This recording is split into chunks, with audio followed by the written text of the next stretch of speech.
ఇవాళ టాపిక్ ఏంటంటమ్మా, మగవాళ్లలో వీర్యం తగ్గిపోయింది.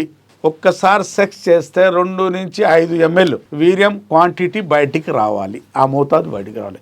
1 ml, 1.5 ml లేదా 1/2 ml. ఒక్కసారి సెక్స్ చేస్తే 1 ml, 1.5 ml రావటం, 0.5 ml రావటం, 1/2 ml రావటం. వీర్యం చిక్కదనం పోయింది, ఆ క్వాంటిటీ పోయింది, ఆ క్వాలిటీ పోయింది, ఆ దాంట్లో ఉన్న కౌంట్ తగ్గి సంతానలేమి సమస్యలు. అసలు యునానీ సైన్స్ ఏం చెప్తుందంటే, క్వాంటిటీ తగ్గిపోతే మగతనం బాయ్. ఒక మగాడి మగతనం వాడి క్వాంటిటీ మీద ఆధారపడి ఉంటుంది. అంటే మోతాదు 2 to 5 ml ఉండాలా. ఒక్కసారి సెక్స్ చేస్తే దాదాపు 1/2 కప్పు నిండాల, గింత వస్తుంది ఆడ. అంటే బావి ఎండిపోయింది.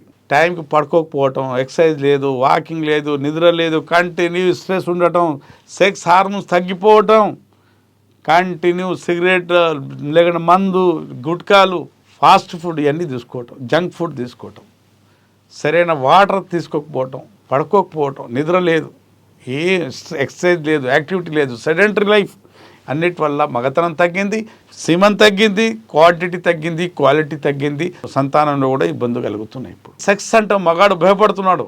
ఇంటికి వచ్చి ఒక భార్యకు సుఖపెట్టాలంటే ఏదో వంకలు సాకులు చెప్పి క్యాంపుల మీద ఉన్నాను, ఎక్కడ ఉన్నాను